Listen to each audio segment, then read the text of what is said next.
The phone always rang at exactly 10:47 p.m. For 3 months straight, that shrill sound cut through the silence of my living room, like a blade through paper. I would sit in Peter's old armchair, the one by the big window that overlooked the pear trees, and wait. Sometimes I pretended not to expect it, but I always did. "Are you alone?" my son Connor would ask. Every night, the same question. If I said yes, he hung up. If I said no, he wanted to know who was with me and why. Tonight, I lied.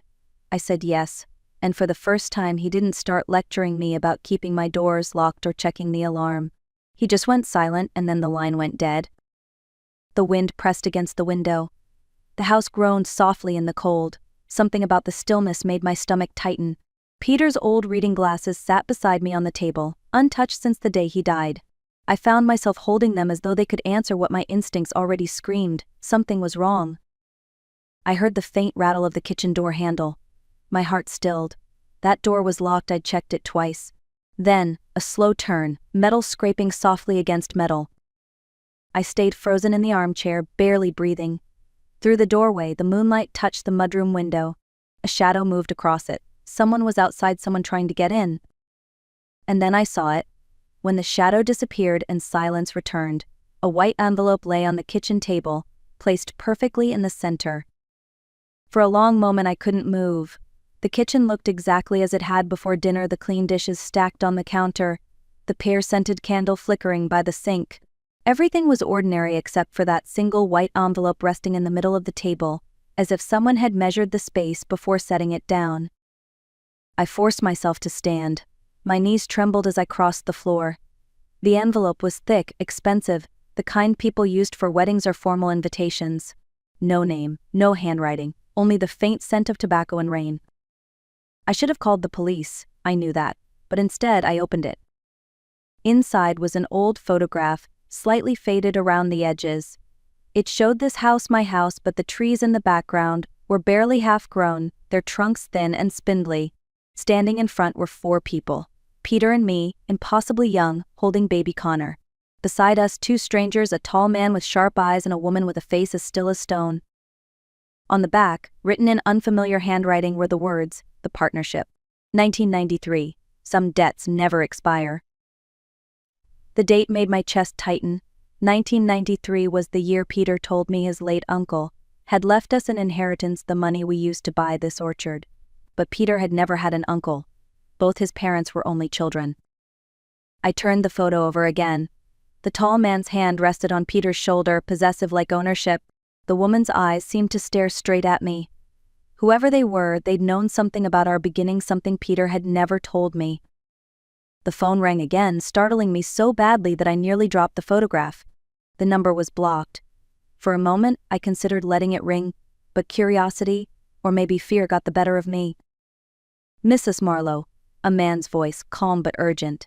"My name is Daniel Keating. I'm an attorney in Boston. I'm sorry for calling so late, but I've been trying to reach you for weeks. Your son has been intercepting my messages." I froze. Intercepting? Why would he do that? "Because you're named in the will of Benjamin and Laura Cross," he said. "They passed away 6 months ago in a car accident.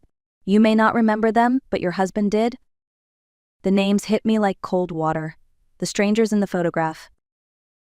Keating continued, his tone measured, as if weighing every word.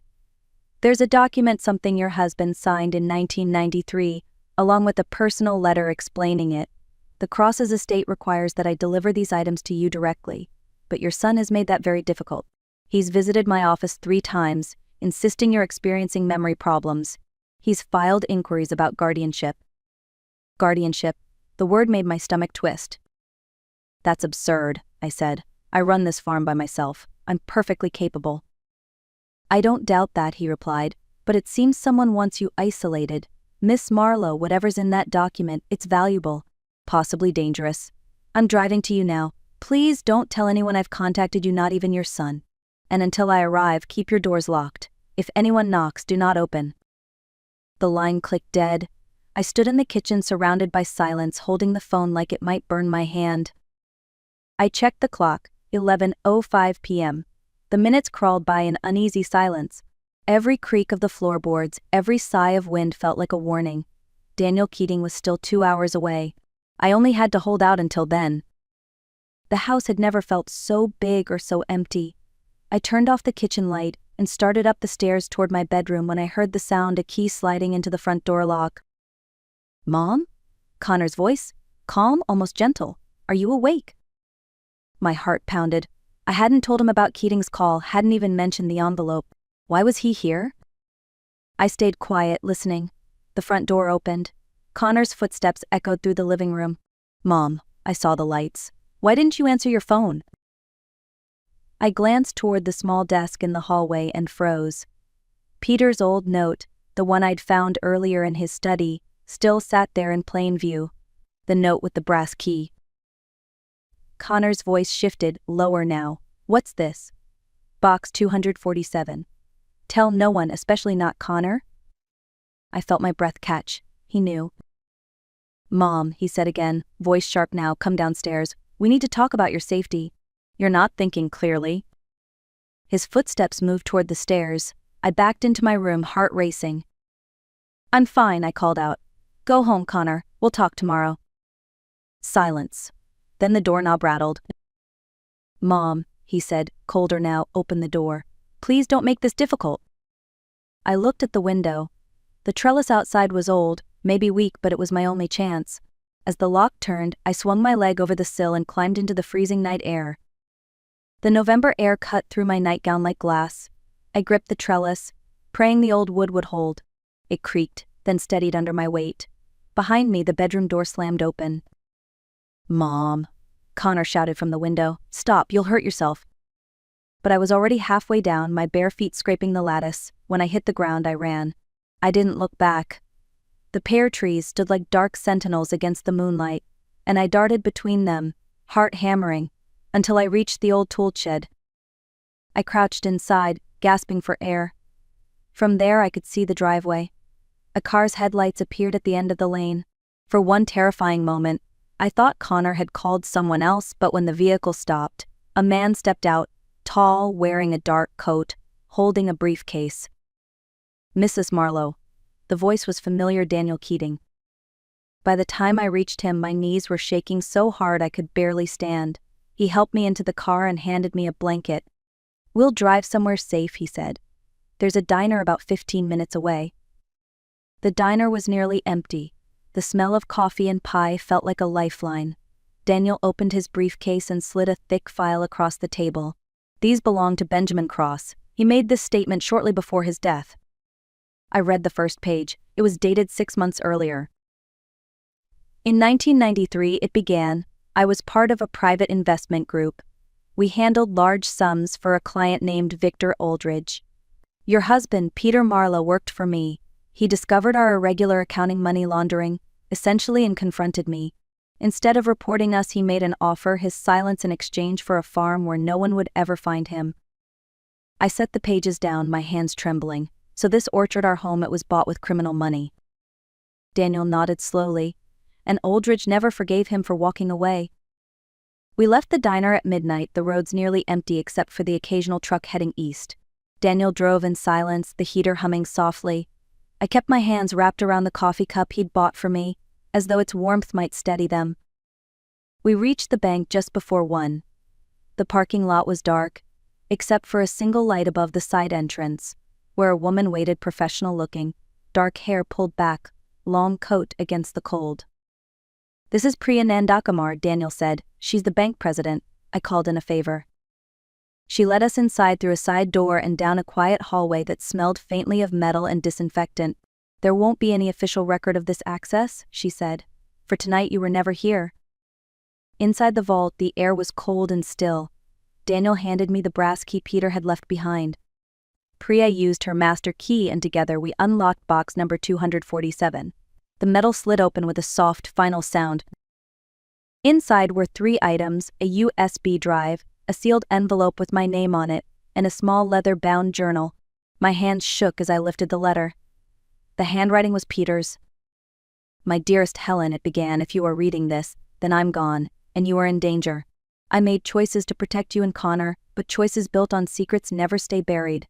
The USB holds copies of documents linking Eldridge to illegal accounts. The originals are hidden on our land. You'll know where to look. Trust no one, not even our son. He knows parts of the truth but not all of it. If he learns everything too soon, he could destroy us both." My eyes blurred with tears as I read the final line. "Go to the FBI, not the police. Ask for Agent Dana Whitaker, she can help." Daniel looked at me, his expression grave. He was preparing for this long before he died. Before I could answer, my phone buzzed. A new text appeared on the screen. "I know you're at the bank, Helen. Don't make this harder than it has to be." I stared at the screen, my pulse hammering in my ears. The message came from an unknown number, but I didn't need to guess who it was. "Victor Aldridge." A second text arrived before I could react. "Your son is with me. Come home and we'll talk." I looked up at Daniel. He knows where we are. His expression tightened. "Then we move now." He signaled to Priya, who immediately locked the vault and pocketed the key. We slipped out the back exit into the loading dock, the night air colder now, sharper, almost alive. Daniel's car was waiting, headlights off. As we drove through the quiet streets, I glanced out the window. A dark SUV had appeared 2 blocks behind us, keeping its distance. "He's following," I whispered. Daniel didn't look back. "Let him. We're not going where he thinks." I wanted to believe him, but the phone buzzed again. Another message. "Your house is burning, Helen. Everything you love, everything your husband hid, it's all turning to ash." I felt the blood drain from my face. "He's bluffing," Daniel said, but even he didn't sound sure. Priya leaned forward from the back seat. "If that fire spreads, it'll reach the orchard." "No," I said, clutching Peter's letter to my chest. "That land holds the originals. If he destroys it, there's no proof of what really happened. All we'll have is a story no one will believe." Daniel glanced at me, hesitation flickering in his eyes. "We could go to the FBI now." I shook my head. "Not yet, not until I have what Peter left. I can't lose the truth." Daniel exhaled slowly, his knuckles white on the steering wheel. "Then we turn around." We turned off the main road and took the narrow gravel lane that wound back toward my property.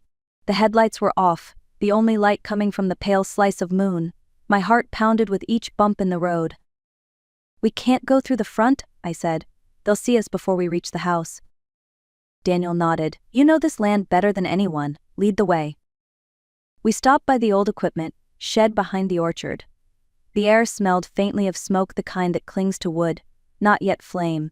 My home was still standing, but the faint orange flicker through the kitchen window told me it wouldn't be for long. Inside the shed, I grabbed what I needed: 2 shovels, an old flashlight, and the small tractor Peter had rebuilt years ago. "If it starts," I said, climbing into the seat, "we'll use the engine noise to mask our movements." Daniel gave me a look that was half doubt, half admiration. "You've done this before?" "Every harvest season," I said. "You'd be surprised what a woman learns living alone on 90 acres. The tractor sputtered, then roared to life, steady and familiar. I turned off the headlights and eased forward, letting the engine hum blend with the wind. "Where exactly?" Daniel asked quietly. "The largest pear tree," I said, "center of the orchard. That's where Peter would have buried it. It was always his favorite spot." As we rolled between the rows, the glow from the burning kitchen grew brighter behind us. I didn't look back. Not yet. I had something left to save. The tractor's slow rumble covered the crunch of our boots on the frozen soil. The night smelled of ash and wet leaves. When we reached the center of the orchard, I stopped the engine. The silence that followed was heavy, almost deafening. "This is it," I whispered. "He planted this tree the first spring we moved here." Daniel handed me a shovel. The ground was hard, half frozen, but I dug anyway. Each strike felt like a heartbeat, pounding out years of fear and questions. A car door slammed in the distance. Headlights swept briefly across the far rows of trees. I crouched low. 2 figures were moving toward us, Connor and another man, tall, broad-shouldered, walking with unhurried confidence. "Victor Aldridge." He stepped into the clearing, his smile calm, too calm. "Helen," he said smoothly, "you should stay to sleep. I told your husband once that curiosity ruins people." Connor stood beside him, his face pale, torn between anger and confusion. "Mom, please stop. He just wants the documents. You don't understand how deep this goes." Daniel spoke first. "She understands perfectly. You're obstructing a federal investigation, Mr. Aldridge. Walk away." Aldridge chuckled. You think that little lawyer badge protects you out here? My shovel struck something solid metal. I knelt, brushing away the dirt, until a small box emerged, the same color as the soil. Aldridge's smile faltered. "Step back," he ordered, drawing a gun from his coat. The barrel gleamed in the moonlight. Connor froze. "Victor, wait." "Move," Aldridge snapped. Daniel raised his hand slightly, his voice steady. "We're recording this. Every word. Every second. Walk away while you still can." Aldridge's eyes darted toward Daniel's lapel. Realization flashed across his face. "You." Before he could finish, sirens echoed faintly in the distance, the fire department arriving, followed by the sheriff's truck. Connor's voice cracked. "Stop this, please." For a moment, everything froze, the sound of sirens growing louder, the wind cutting through the branches. Then Connor stepped forward, positioning himself between Aldridge's gun and me. "Enough?" he said. Aldridge hesitated, his hand trembling. The light from the approaching vehicles washed over the orchard. Sheriff Ortiz's voice thundered through the loudspeaker, ordering him to drop the weapon. Aldridge turned toward me one last time, his eyes cold and hateful, then he lowered the gun and let it fall. Daniel exhaled, the tension finally breaking. I knelt beside the metal box, my fingers trembling as I wiped away the last of the dirt. Inside lay the truth Peter had buried.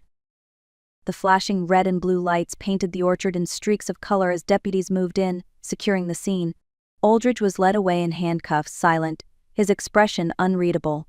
The night felt longer than any I had ever lived through. Sheriff Ortiz approached me carefully, his boots crunching on the frosted ground. "Mrs. Marlowe," he said softly, "you're safe now. We've got him." I nodded, still clutching the box like a lifeline. "Please," I said, "get this to the FBI. There's a woman, Agent Dana Whitaker. My husband trusted her." "We'll make sure she gets it," Ortiz said, glancing toward Daniel, who was already calling his contacts in Boston. Behind the sheriff, 2 firefighters emerged from the smoke near the house. One shook his head. "Kitchen's gone, but the structure's holding. You got lucky, ma'am." Lucky. That word sat strangely on my tongue. They escorted Savannah out, next, her wrists bound, her face streaked with soot and tears. She wouldn't meet my eyes. I felt no anger, only an empty kind of sorrow. Connor stood apart from her, arms crossed, shaking. When I looked at him, he tried to speak but couldn't find the words. I stepped closer and said quietly, "Read your father's letter, Connor. All of it. Then decide who you want to be." He lowered his head. "Yes, Mom." The wind picked up through the trees again, carrying the faint smell of smoke and pears. Dawn was just starting to touch the edge of the horizon. Spring returned to Yakima Valley with the soft green of new leaves and the hum of bees in the orchard. The fire damage had been repaired, though the kitchen still smelled faintly of primer and fresh wood. Life had begun to steady itself, one slow morning at a time. Aldridge was awaiting trial in federal custody. 2 of his associates had already confessed, linking him to the laundering Peter uncovered decades ago. Savannah had accepted a plea deal. Her name hadn't been spoken in this house since. Connor came by one Saturday morning, carrying a coffee cake, the kind Peter used to love. He stood at the porch steps, nervous, older somehow. "I've been helping the sheriff with the property inventory," he said. "They said you could use an extra pair of hands for spring maintenance." I studied him for a moment. The anger was gone from his face. What remained was exhaustion and maybe regret. "All right," I said, nodding. "But you start at 6. Gloves on, no excuses. Trust isn't something you ask for, Connor. It's something you earn again, day by day." He nodded once, eyes wet but steady. "Understood." He walked beside me toward the rows of pear trees, sunlight glinting on the wet grass.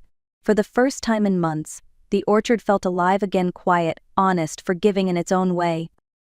Sometimes healing doesn't sound like words. It sounds like 2 shovels striking earth in rhythm. I used to think safety meant keeping quiet, locking the doors, staying invisible, not stirring old ghosts. But silence doesn't protect you. It only hides the danger until it decides to find you again. What saved me wasn't luck. It was documentation, timing, and the courage to trust the right people at the right moment. Peter tried to shield me with secrets, but in the end, truth was the only thing that could keep us safe. If you're ever made to feel isolated in the name of concern, write things down, tell someone you trust, protect your records, and don't let fear turn into silence. I'm not a hero. I'm just a woman who finally trusted her instincts and learned that peace is built on action, not hope. If this story resonated with you, let me know where you're watching from in the comments. And if you believe in stories about strength, truth, and second chances, like, share, and subscribe for more.